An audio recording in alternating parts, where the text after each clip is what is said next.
Astaghfirullah. Assalamualaikum warahmatullahi wabarakatuh. Alhamdulillah wassalatu wassalamu ala Rasulillah wa ala alihi wa sahbihi wa mawalah wa la hawla wa la quwata illa billahi wa ba'du. Kita lanjutkan kajian kita, masih membahas kitab Bahjah Qulubil Abrar, kumpulan kalam-kalam Nabi SAW yang singkat namun syarat dengan makna. Kita masuk pada poin ke-31 tentang anjuran menyegerakan urusan jenazah. Kita baca hadisnya. An Abi Hurairah radhiyallahu anhu qala qala Rasulullah sallallahu alaihi wasallam asri'u bil janazati fa in taqu salihatan fa khairun tuqaddimunaha ilaihi wa in taqu ghaira dhalika fa syarrun tad'unahu an riqabikum. Muttafaqun alaih. Dari Abu Hurairah radhiyallahu an, beliau berkata, Nabi sallallahu alaihi wasallam bersabda, segerakanlah pengurusan jenazah, karena jika jenazah itu orang baik, orang saleh, kalian telah mempercepat kebaikan untuknya. Namun jika tidak, artinya jenazah itu bukan orang saleh tapi orang jahat, berarti kalian telah menyingkirkan kejelekan dari pundak-pundak kalian. Hadis ini disepakati Al-Imam Al-Bukhari dan juga Al-Imam Muslim. Ma'asyiral muslimin muslimat yang dimuliakan Allah Subhanahu wa taala. Hadis ini adalah hadis yang sangat agung sekali, yang berkaitan dengan hak kita kepada saudara kita yang sudah meninggal.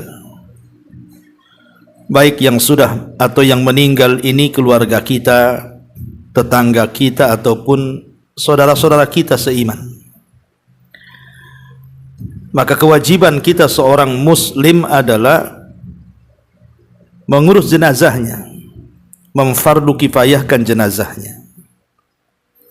Karena ini bagian daripada hakul muslim alal muslim, hak seorang muslim terhadap muslim yang lainnya. Ma'asyiral muslimat yang dimuliakan Allah Subhanahu wa taala, bahkan Islam mengajarkan kepada kita bukan lagi seseorang itu sudah meninggal dunia. Bahkan saat-saat orang ini sedang meninggal dunia saja, ada adab-adab yang harus kita perhatikan. Dan di antara sekian adab yang sangat penting sekali, baik saat orang itu sedang sakit, kemudian sakaratul maut, kemudian mengalami kematian sampai dikuburkan, adalah mendoakan mereka. Jadi doa ini yang paling mereka hajatkan saat itu. Ma'asyiral muslimat yang dimuliakan Allah Azza wa Jalla, di antaranya adalah doa saat kita melihat ada di antara keluarga kita yang sedang sakit parah yang mengantarkan kepada kematiannya. Disebutkan di dalam Sahih Muslim dari Ummu Salamah radhiyallahu anha, dia mengatakan, Nabi SAW bersabda, "Idza hadartumul marida faqulu khairan, fa innal malaikata yu'minuna ala ma taqulun." Kata Nabi SAW, kalau kalian hadir di dekat orang yang sedang sakit parah, entah dia keluarga kita, tetangga kita, atau siapapun dari manusia yang seakidah dan seiman dengan kita itu, maka jangan mengatakan sesuatu di sampingnya kecuali kebaikan, karena saat itu malaikat sedang mengaminkan apa yang kalian katakan. Qalat, maka Ummu Salamah mengatakan, falamma mata Abu Salamata ataitu Rasulullah sallallahu alaihi wasallam faqultu inna Aba Salamata qad mat. Maka kata Ummu Salamah, saat suaminya meninggal Abu Salamah, aku pun datang kepada Nabi sallallahu alaihi wasallam dan menghabarkan bahwa suamiku Abu Salamah meninggal dunia. Faqala li, maka Rasul menasihati aku, quli, katakan, Allahumma ghfirli walahu, ya Allah ampuni dosa-dosaku dan juga untuk dia yang meninggal. Lihat bagaimana Nabi SAW mengajarkan kepada Ummu Salamah agar kita mendoakan kebaikan. Jadi ini adab, Bu, kalau ibu diberikan musibah di antara keluarganya, ada yang sakit parah, mungkin sedang koma, tidak bisa apa-apa berbaring, maka di samping dia kita tidak boleh mengucapkan kecuali yang baik-baik. Kalau ibu melihat tanda-tanda akan kematiannya, doakan dia supaya dosanya diampuni, amalannya diterima, dan begitu seterusnya. Ini yang pertama. Kemudian yang kedua, kalau Allah Subhanahu wa taala takdirkan yang sakit itu sampai dicabut nyawanya alias meninggal dunia, maka disebutkan dalam hadis yang dikeluarkan Imam Muslim bahwa Nabi SAW ketika masuk kepada Abu Salamah, yang ketika itu Abu Salamah sedang sakit parah, maka ketika meregang nyawanya, kedua mata Abu Salamah terbelalak. Kemudian oleh Nabi SAW ditutup kedua matanya. Kemudian Rasul mengatakan, innar ruha idza qubidha tabi'ahul basar. Sesungguhnya ruh apabila dicabut maka pandangannya akan mengikutinya. Fadhajjan nas min ahlihi, tiba-tiba keluarganya menangis kencang-kencang karena kematian Abu Salamah. Faqala, maka Nabi SAW menasihati kepada keluarga Abu Salamah, la tad'u ala anfusikum illa bi khairin. Jangan kalian mendoakan atas diri-diri kalian kecuali kebaikan. Fa innal malaikata yu'minuna ala ma taqulun. Sebab saat itu malaikat akan mengaminkan apapun yang kalian katakan. Maka ini tempat yang kedua, kita disuruh untuk berdoa, Bu, saat ruhnya dicabut. Maka jangan mengatakan sesuatu kecuali kebaikan, karena ketika itu malaikat sedang mengaminkan doa-doa kita. Kemudian yang ketiga, saat sholat. Maka saat sholat jenazah juga kita disyariatkan untuk berdoa dengan doa yang warid dari Nabi SAW. Kita tahu bahwa salat jenazah itu terdiri atau terangkai dari 4 takbir. Takbir yang pertama disyariatkan membaca surah Al-Fatihah dan surat. Kemudian takbir yang kedua disyariatkan membaca salawat Ibrahimiyah. Kemudian takbir yang ketiga, disinilah disyariatkan untuk berdoa dengan doa yang baik yang warid dari Nabi SAW, seperti Allahumma ghfir lahu warhamhu wa'fu anhu wa'afihi wa akrim nuzulahu wa wasi' madkhalahu waghsilhu bil ma'in wa thaljin wa bardin wa nakkihi minal khataya kama yunaqqa thawbul abyadu minad danas wa abdilhu daran khairan min darihi wa ahlan khairan min ahlihi wa zawjan khairan min zawjihi wa qihi fitnatal qabri wa adhabi. Ya Allah, ampuni orang ini, ya Allah rahmati orang ini, ya Allah maafkan kesalahan-kesalahannya, Ya Allah, tempatkan dia di tempat yang baik, luaskan kuburannya, mandikan dia dengan air, dengan salju dan dengan embun, bersihkan dosanya sebagaimana engkau membersihkan pakaian yang kotor dari kotorannya. Ganti tempat yang lebih baik, ganti keluarganya yang lebih baik, ganti pasangan yang lebih baik, dan hindarkan dia dari fitnah kubur dan azabnya. Nah, inilah doa yang disyariatkan seorang muslim apabila sedang menyolatkan jenazah. Atau dengan doa yang lain yang diajarkan Rasul, Allahumma gfir li hayyina wa mayyitina wa saghirina wa kabirina wa dhakarina wa unthana wa syahidina wa ghaibina.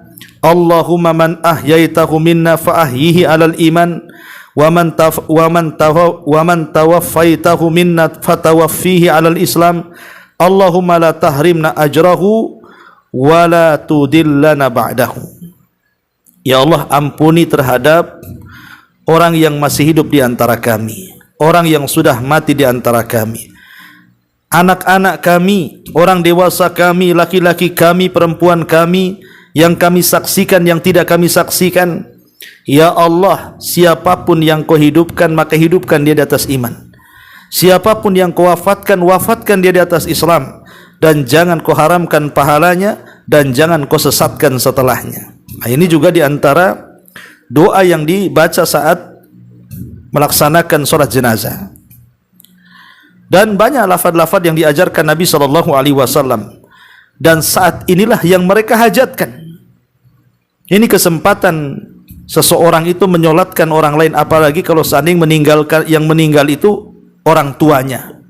Ini kesempatan anaknya mensolatkan dan mendoakan dengan doa yang ikhlas di situ. Karena orang-orang yang mensalatkan jenazah ini itu bisa memberikan syafaat kepada orang yang disolatkannya. Makanya saya punya pengalaman. Waktu itu saya masih berdakwah di Tanjung Pinang sana, di daerah Kijang. Kebetulan saya diminta untuk memfardu kifayahkan salah seorang yang meninggal di situ. Ya, namanya juga diundang, ya kita mandikan jenazahnya, kita kafankan. Pas kita solatkan, aneh gitu ya, hampir semua anak laki-lakinya itu ada sekitar 4 ke 5 gitu ya. Dia sedang duduk-duduk tuh di kursi tenda tuh. Jadi saya tanya kepada orang-orang, kenapa anaknya kemudian tidak ikut ke masjid menyolatkan? Asik ngobrol, rokokan, gak jelas gitu. Ini kesempatan mereka mendoakan. Sudah ketika saya memandikan, mereka juga tidak tolong. Ketika mengkafankan tidak tolong, asik duduk-duduk. Sekarang ketika menyolatkan pula duduk-duduk di situ. Sampai waktu itu saya mengelus dada juga. Kok ada anak yang seperti itu gitu loh. Kayaknya senang aja dia orang tuanya meninggal itu. Ini kan durhaka ya. Kecuali mungkin perempuan, dia sedang haid, wajar. Ini laki-laki, ya. Dan itu hari terakhir dia melihat orang tuanya untuk dikuburkan. Tak ada yang menyolatkan. Sampai saya tegur waktu itu. Tapi mereka diam saja. Subhanallah. Jadi jangan seperti itu. Kalau memang itu keluarganya atau tetangganya atau siapapun yang kita cintai, ini kesempatan kita ini untuk mendoakan di waktu sholatnya. Ini yang ketiga. Kemudian yang keempat, saat dibawa ke kuburan kemudian dikuburkan, maka disebutkan dalam sebuah riwayat, apabila seseorang itu masuk ke dalam kuburan, ke areal kuburan, maka kita disyariatkan untuk mendoakan dalam ucapan salam kita kepada penduduk kubur. Assalamualaikum ya ahlad diyar minal muslimina wal mu'minin wa inna insyaallah bikumul lahikun nas'alullah lana wa lakumul afiyah. Kata Nabi SAW, kalau kita masuk ke areal kuburan, ucapkan assalamualaikum ya ahlad diyar. Keselamatan bagi kalian wahai penduduk kubur, baik dari mukmin laki-laki atau mukmin perempuan. Dan insya Allah kami pun akan menyusul kalian, dan kami hanya meminta kepada Allah untuk kami dan kalian agar dosa-dosanya Allah ampuni. Jadi kita disyariatkan untuk mendoakan saat masuk areal kuburan itu. Dan kalau seandainya jenazah itu sudah ditanam, maka Nabi SAW mengatakan, istaghfiru li akhikum wasalu lahu tathbit fa innahu an yus'al. Kata Nabi SAW kepada orang-orang yang hadir di kuburan itu, mintalah ampun untuk saudara kalian yang sudah dikubur ini, dan minta pula kepada Allah akan ketetapan jawaban dari fitnah kubur, pertanyaan mungkar dan nakir ini, karena dia sekarang sedang ditanya, kata Rasul. Berarti yang disyariatkan minimalnya orang yang ziarah kubur, orang yang mengantarkan jenazah ke kuburan, kemudian memendam jenazah itu atau tidak memendam, dia hanya menyaksikan di sekitar kuburan, minimal 2 perkara yang kita minta untuk saudara kita, apalagi itu keluarga kita, apalagi itu ibu kita, apalagi itu pasangan kita, apalagi itu anak kita. Minta 2 perkara minimalnya sebelum kita meninggalkan kuburan itu. Yang pertama, minta ampun akan dosa kita dan dosa orang yang dikubur itu. Dan yang kedua, minta ketetapan agar orang yang dikubur itu bisa menjawab pertanyaan mungkar dan nakir. Kemudian kita ambil 3 kepal tanah, kemudian kita letakkan di kuburan, kemudian pulang. Itu minimalnya seperti itu, ya. Jangan sampai kemudian kita hanya mengantarkan jenazah tapi tidak mendoakan. Yang dihajatkan si mayat itu doa, ya. Ini yang keempat.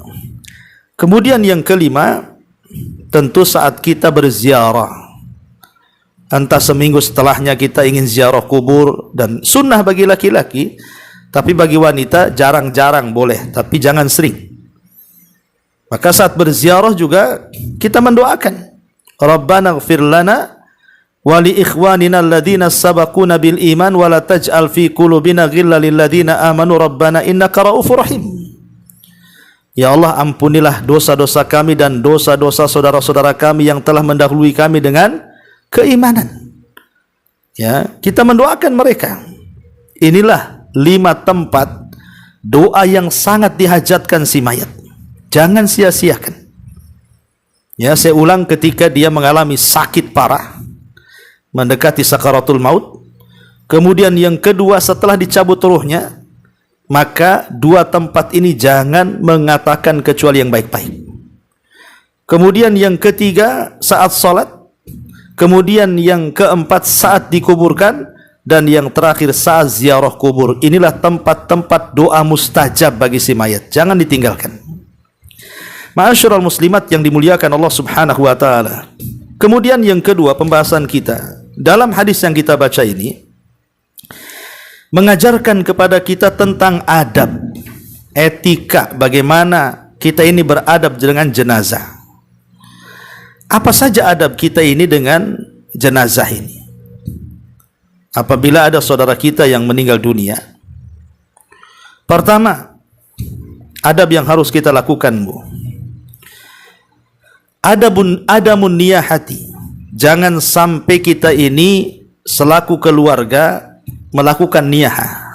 Niyahah itu menangis keras-keras, guling-guling, memukul-mukul pipi, merobek-robek pakaian, mencukur rambut, berteriak-teriak, menolak takdir, itu disebut niyahah tuh. Maka Nabi SAW melarang, tidak boleh. Karena niyahah itu sangat menyakitkan bagi si mayat. Menyakitkan di sini maksudnya bukan disiksa badannya, tidak, tapi disiksa hatinya. Jadi si mayat yang di kuburan itu tersiksa hatinya, merasa sedih dengan melihat kondisi orang yang hidup yang meratap kepadanya. Bahkan Rasul mengatakan, laisa minna man latamal khudud wa syaqqal juyub wa da'a bidakwal jahiliyah. Bukan termasuk umatku, kata Rasul, orang yang memukul-mukul pipi, merobek-robek pakaian, bahkan berteriak-teriak ala jahiliyah. Ini yang pertama, ya, jangan niyahah. Yang kedua, ya, minta kepada orang-orang untuk menyolatkan. Jadi kalau ibu ada keluarganya meninggal dunia, ajak tetangga-tetangganya, ajak kawan-kawannya, ajak karib kerabatnya untuk ikut menyolatkan, khususnya yang laki-laki. Karena banyaknya orang yang menyolatkan itu bisa menjadi syafaat bagi si mayat. Kata Nabi SAW, ma min mayyitin tusalli alaihi ummatun minal muslimin yablughuna mi'atan kulluhum yashfa'una lahu illa syufi'u fihi. Tidaklah ada satu jenazah, satu mayat yang disolatkan dari umat kaum muslimin mencapai 100 orang yang menyolatkan, dan yang 100 itu memintakan syafaat kepada Allah akan si mayat ini, kecuali Allah akan berikan syafaat. Maka ajak juga orang-orang untuk ikut menyolatkan. Bahkan dalam riwayat tidak harus 100, cukup 40 orang saja dan memintakan syafaat kepada Allah, kecuali akan diberikan syafaat. Kemudian yang ketiga, hendaklah kemudian memfardu kifayakan. Pertama, kalau ada orang meninggal itu, maka mandikan si mayat ini. Mandikan. Dan yang memandikan adalah orang yang amanah. Karena kalau tidak amanah, maka dia akan menceritakan aib-aib si jenazah. Dan kalau memang ada yang diwasiatkan sebelum kematiannya, maka orang yang diwasiati itulah yang memandikannya. Kemudian setelah itu dikafani. Dikafani dengan 3 helai kain kafan bagi laki-laki, bagi perempuan 5 helai kain kafan, ataupun 3 helai kain kafan. Kemudian disolatkan, baru kemudian diantar jenazah itu sampai ke kuburan. Dan yang mengantarkan jenazah, yang mengangkut jenazah, laki-laki bukan perempuan. Jadi yang mengusung jenazah adalah laki-laki, bukan perempuan. Ya. Lah dalam prosesi seperti ini, mulai dari pemandian, pengkafanan, mensolatkan, mengantarkan ke kuburan, lah harus bersegera sesuai hadis yang kita pelajari di sini. Ya, bersegera. Kata Nabi SAW di sini, asri'u bil janazah, segerakan proses fardu kifayah jenazah itu. Mulai dari, saya ulangi, dari memandikan, mengkafankan dan menyolatkan serta menguburkan, segerakan. Alasannya apa?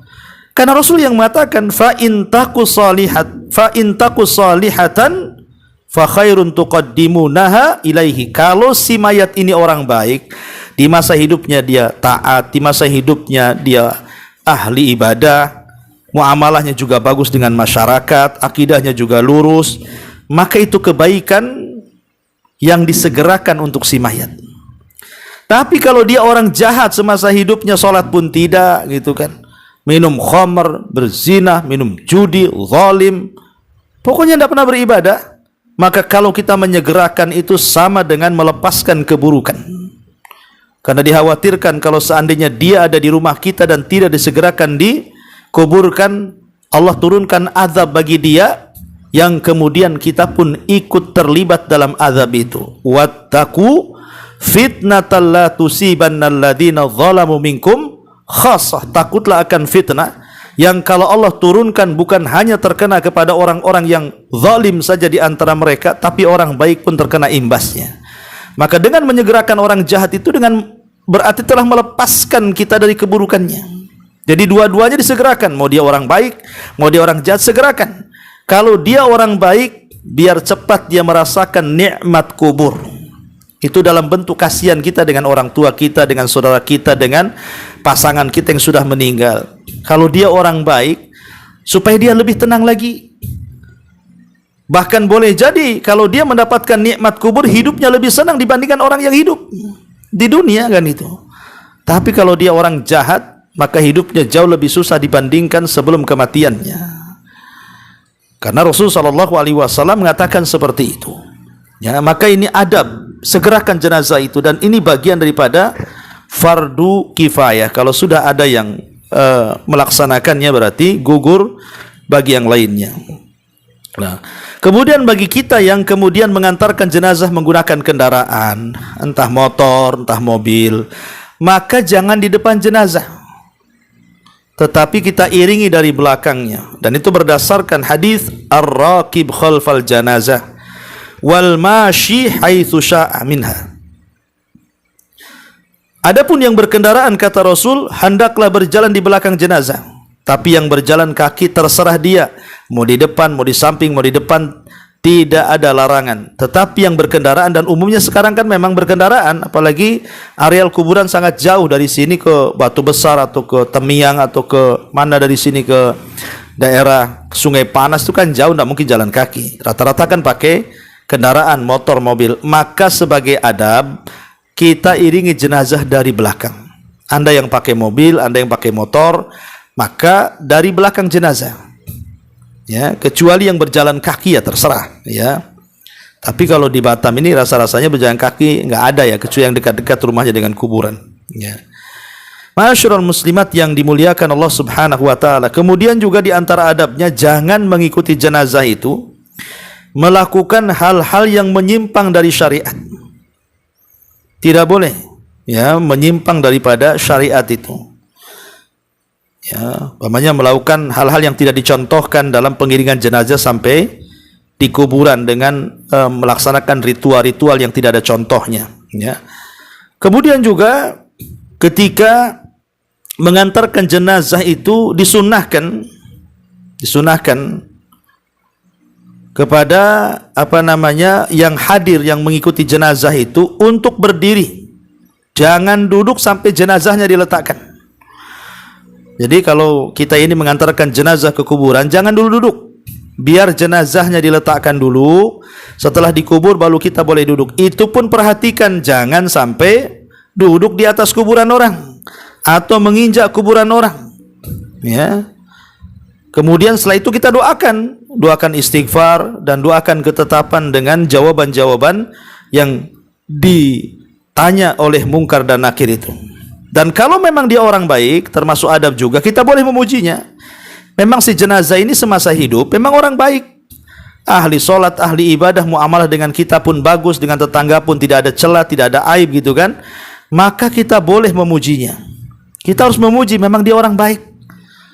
Ya, karena pujian kita kepada orang yang sudah meninggal itu salah satu rekomendasi kebaikan dia setelah kematiannya. Sebagaimana ada hadis, di zaman Nabi itu ada jenazah lewat, kemudian manusia memujinya karena kebaikan semasa hidupnya. Kemudian lewat lagi jenazah, manusia memakinya karena semasa hidupnya dia jahat. Maka Rasul mengatakan, adapun yang pertama wajabat lahul jannah, maka dipastikan masuk surga. Adapun yang kedua dipastikan masuk neraka. Kenapa? Karena yang pertama dipuji kebaikannya, yang kedua dicela karena kejahatannya. Ya. Ma'asyiral muslimat yang dimuliakan Allah Azza wa Jalla, dan bagi pihak yang menguburkan yang masuk ke liang lahat, kalau bisa jangan tinggalkan bacaan bismillahi wa ala sunnati Rasulullah sallallahu alaihi wa ala alihi wasallam. Kemudian sebelum meninggalkan dibolehkan salah seorang tokoh, ustadz, untuk memberikan peringatan tentang kematian di kuburan sebagaimana dilakukan Nabi SAW. Bukan berkhutbah, bukan. Ya, kalau khutbah di kuburan tidak ada. Hanya memberikan nasihat sepatah dua patah kalimat tentang kematian, supaya orang-orang yang hadir itu diingatkan dengan kematian, bahwa mereka juga akan menyusul orang yang sudah meninggal. Nah, ini juga di antara adab-adab seputar jenazah. Ya. Kemudian pembahasan yang ketiga, amalan-amalan yang bermanfaat bagi si mayat. Amalan-amalan yang bermanfaat bagi si mayat itu terbagi menjadi dua. Ada amalan itu bermanfaat yang bersumber dari dirinya sendiri semasa hidupnya, sehingga setelah kematiannya amalan yang semasa hidupnya dia kerjakan itu bermanfaat untuk dia setelah kematiannya. Di antaranya hadis Nabi SAW, "Idza mata ibnu Adam in qata'a amaluhu illa min thalathin, sadaqatin jariyah aw ilmin yuntafa'u bihi aw waladin salihin yad'u lahu." Kata Nabi SAW, barang siapa yang anak Adam meninggal dunia, maka tidak ada yang dibawa kecuali tiga perkara: sedekah yang mengalir, ilmu yang bermanfaat, dan anak yang soleh yang mendoakan setelah kematiannya. Ini yang pertama. Hadis yang kedua, Nabi mengatakan, "Inna mimma yalhaqul mu'min min amalihi wa hasanatihi ba'da mautihi." Sesungguhnya apa yang bisa menyusul seorang mukmin dari amalannya dan kebaikannya setelah kematiannya adalah ilman 'allamahu wa nasyarahu. Ilmu yang didakwahkan dan juga disebarkan. Awwala dan salihan tarakahu, ataupun anak yang soleh yang ditinggalkannya. Au mushafan warathahu, ataupun mushaf yang diwakafkan. Au masjidan banah, ataupun masjid yang dibangun. Au baitan banahu libni sabil, atau rumah untuk persinggahan orang-orang musafir. au nahran aqrah, ataupun air yang diperjalankan, au sadaqah akhrajaha min malihi fi sihhati wa hayati, atau sedekah yang dikeluarkan dari harta yang baik-baik ketika sehat dan ketika hidupnya, talhaqu mim ba'di mauti, amalan-amalan ini pasti akan sampai setelah kematiannya. Ataupun hadis yang ketiga adalah hadis Nabi SAW mengatakan, man dalla ala man sanna fil islami sunnatan hasanatan falahu ajruha wa ajru man amila biha mim ba'dihi min ghairi an yanqusa min ujurihim syai'a. Barang siapa yang memberikan contoh yang baik semasa hidupnya, kemudian dia meninggal, contoh yang baik ini rupanya dicontoh oleh orang lain, dan yang mencontoh makin banyak, maka pahala orang yang mencontoh ini akan dibawa kepada kuburan orang yang mencontohkan pertama kali tanpa mengurangi pahala mereka sedikit pun. Lihat, lah inilah amalan-amalan yang dilakukan oleh si mayat yang bermanfaat, yang bersumber dari si mayat itu sebelum kematiannya. Kemudian yang kedua, ada amalan-amalan yang dikirim orang lain untuk si mayat. Kalau tadi kan amalan diri sendiri sebelum kematiannya, tetapi ada juga amalan yang dikirim orang lain untuk si mayat. Di antara yang pertama adalah doa dan istighfar. Ya, berdoa dan istighfar, mendoakan dan memintakan ampun akan dosa-dosanya. Kemudian yang kedua, sedekah. Pamannya ibu bersedekah ke panti asuhan, ke orang-orang miskin, ke pesantren, pembuatan sarana dakwah, masjid atau apalah namanya. Kemudian kita katakan, ya Allah, kalau sedekah ini ada pahalanya, aku kirim kepada orang tuaku yang sudah meninggal, pasanganku yang sudah meninggal, anakku yang sudah meninggal, dan begitu seterusnya. Lah, dua perkara ini tidak ada khilaf ulama. Dua perkara ini sepakat para ulama pasti sampai. Doa, istighfar, dan juga sedekah. Yang diperselisihkan para ulama, apakah kemudian sampai atau tidak? Ya, walaupun yang kuat insya Allah akan sampai. Pertama adalah puasa. Berpuasa untuk si mayat kalau semasa hidupnya dia punya utang puasa. Ya, seperti puasa nazar, dia pernah nazar puasa tetapi dia tidak sempat kemudian meninggal, maka walinya mempuasakannya dan itu akan sampai pahalanya kepada si mayat. Yang kedua, haji. Haji, boleh jadi mungkin umpamanya ada orang berwasiat, orang tuanya ingin haji tapi tidak sempat haji, oleh anaknya kemudian dihaji badalkan karena sudah meninggal, insya Allah akan sampai. Karena ada hadis yang dikeluarkan Imam Bukhari, ada seorang wanita dari Juhaina datang kepada Nabi SAW, kemudian mengatakan, ya Rasul, ibuku ini pernah bernazar untuk haji tapi dia tidak sempat haji tapi kemudian meninggal. Apakah kalau saya menghajikan untuk ibuku sampai? Maka Rasul mengatakan, hajilah untuk ibumu, dan hutang kepada Allah lebih berhak kau lunasi, katanya. Kemudian juga qiraatul Quran, membaca Quran, diperselisihkan para ulama apakah sampai atau tidak, ya. Tetapi ada satu poin, kalau yang dimaksud membaca Quran itu adalah tawasul dengan bacaan Quran, seperti kita baca dulu ayatnya, baca dulu suratnya, setelah kita membaca, kita mengatakan, ya Allah, kalau tadi bacaan yang kubaca, pemanya surah Al-Baqarah, An-Nisa, Al-Imran, ada pahalanya ya Rabb. Ini setelah membaca ya, nah, bukan sebelum membaca. Setelah membaca kita katakan, ya Allah, kalau tadi bacaan saya Quran itu ada pahalanya, saya mau kirimlah kepada orang tua. Nah, itu diperbolehkan. Ya. Tetapi kalau umpamanya sebelum membaca kita transfer pahala itu, nah ini jadi khilaf ulama, karena gimana kalau ada pahalanya? Gimana kalau tidak ada pahalanya? Nanti banyak pertanyaan yang muncul di situ. Ya, kemudian termasuk juga yang yang disyariatkan untuk orang mati adalah salat untuk dia. Kata Nabi SAW, inna minal birri ba'dal mauti an tusalliya lahum ma'a salatika wa antasuma lahum ma'a siyamika. Sesungguhnya termasuk kebaikan setelah kematian, hendaklah seseorang itu mendoakan dalam salatnya untuk kedua orang tua atau berpuasa kepada kedua orang tua ketika di dunia dia punya hutang puasa kepada Allah Subhanahu wa taala.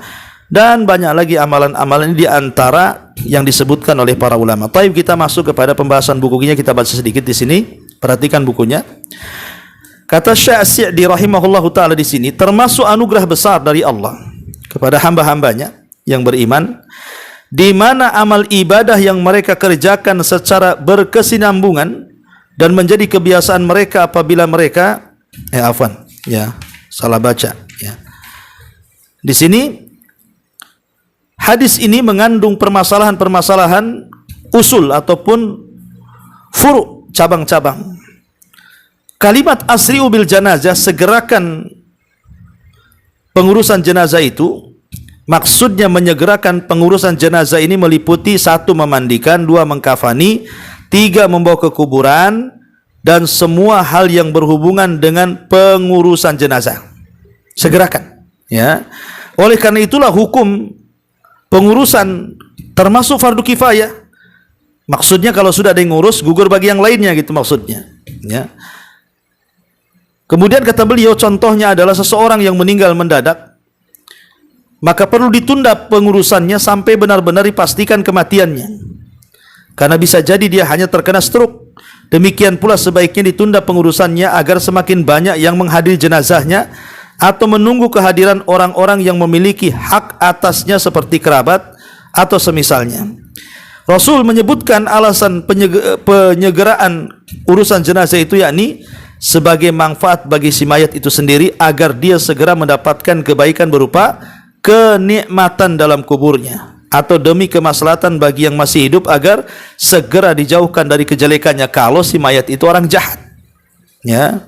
Kemudian kata beliau, apabila segera dalam penyelenggaraan jenazah adalah diperintahkan, maka perkara yang lebih utama untuk disegerakan adalah membebaskan tanggungan si mayat, baik hutang-hutangnya, hak-haknya terhadap orang lain yang belum ditunaikannya, karena hal itu lebih dibutuhkan oleh si mayat. Jadi kata mu'alif di sini, kalau urusan memandikan, mengkafankan, menyolatkan sampai menguburkan aja disuruh disegerakan, lah di sana ada yang lebih lagi disegerakan daripada ini. Apa itu? Bayar hak-haknya. Kalau dia punya utang, kembalikan utang orang. Kalau dia mengambil harta, kembalikan harta orang. Kalau dia pernah menyakiti orang, minta keikhlasannya, dan begitu seterusnya. Ini lebih berhak disegerakan, karena itu yang dihajatkan si mayat, ya. Itu kata mu'alif rahimahullahu ta'ala. Kemudian dia juga mengatakan, di dalam hadis ini juga terdapat anjuran untuk perhatian terhadap urusan saudaramu sesama muslim, baik ketika masih hidup maupun sudah meninggal.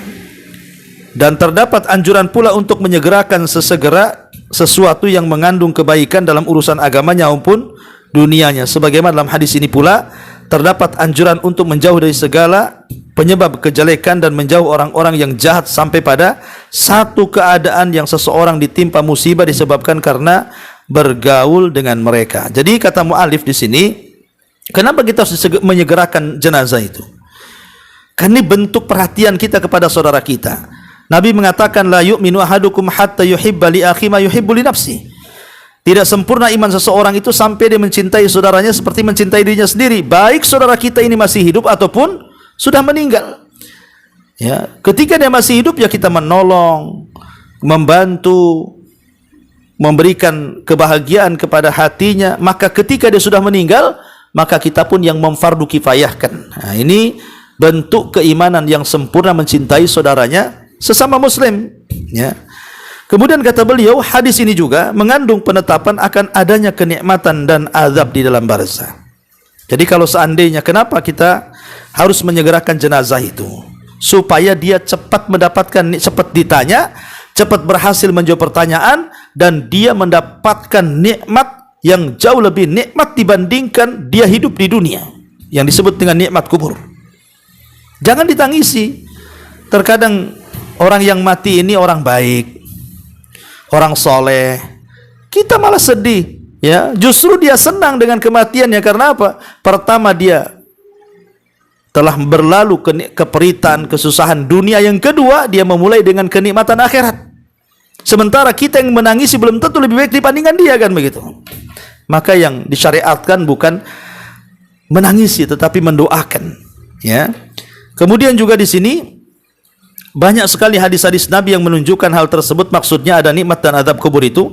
Hal itu bermula ketika sang mayit diletakkan dalam kuburnya dan telah selesai proses pemakamannya. Oleh karena itulah disyariatkan ketika proses pemakaman baru selesai untuk bertahan sejenak berdiri di sekitar makamnya, lalu berdoa untuknya, meminta ampunan atas dosa-dosanya dan meminta kemantapan supaya dia bisa menjawab pertanyaan mungkar dan nakir. Tadi saya sudah jelaskan, itulah yang paling penting saat kita berada di kuburan, mendoakan ampunan dan meminta ketetapan atas saudara kita. Dalam hadis ini juga terdapat peringatan atas sebab-sebab nikmat. Dalam hadis ini juga terdapat peringatan atas sebab-sebab nikmat dan azab kubur, yaitu bahwa sebab-sebab kenikmatan itu adalah kesolehan berdasarkan sabda Rasul, fa in kana salihatan. Jadi di sini hadis ini menjelaskan kalau kita ingin mendapatkan nikmat kubur, ya jadi orang baik di dunia.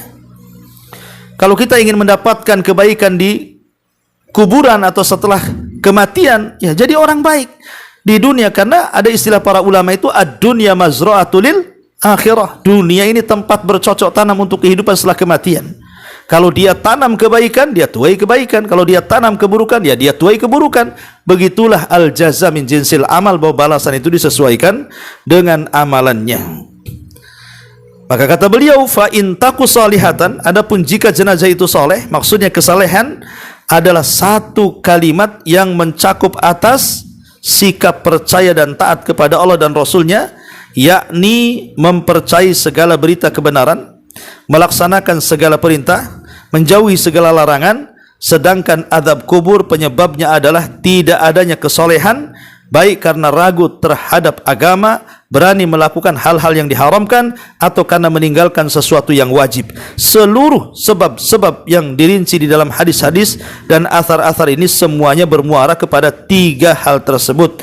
Oleh karena itulah Allah mengatakan, la yaslaha illal ashqa alladzi kadzdzaba wa tawalla. Tidak ada yang masuk ke dalam neraka kecuali orang yang berpaling lagi celaka, yang mendustakan kebenaran dan berpaling dari iman, mendustakan berita kebenaran dan berpaling dari perintah Allah dan Rasulullah sallallahu alaihi wasallam. Inilah di antara keterangan dari hadis asri'u bil janazah. Wallahu alam. Mudah-mudahan ada manfaatnya. Taib, sebelum saya tutup, silahkan kalau ada yang mau bertanya.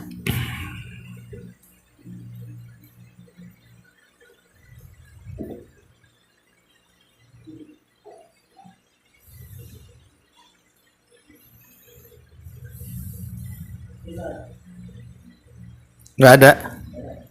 Alhamdulillah. Subhanakallahumma bihamdika asyhadu an la ilaha illa anta astaghfiruka wa atubu ilaik. Allahu taala alam. Assalamualaikum warahmatullahi wabarakatuh.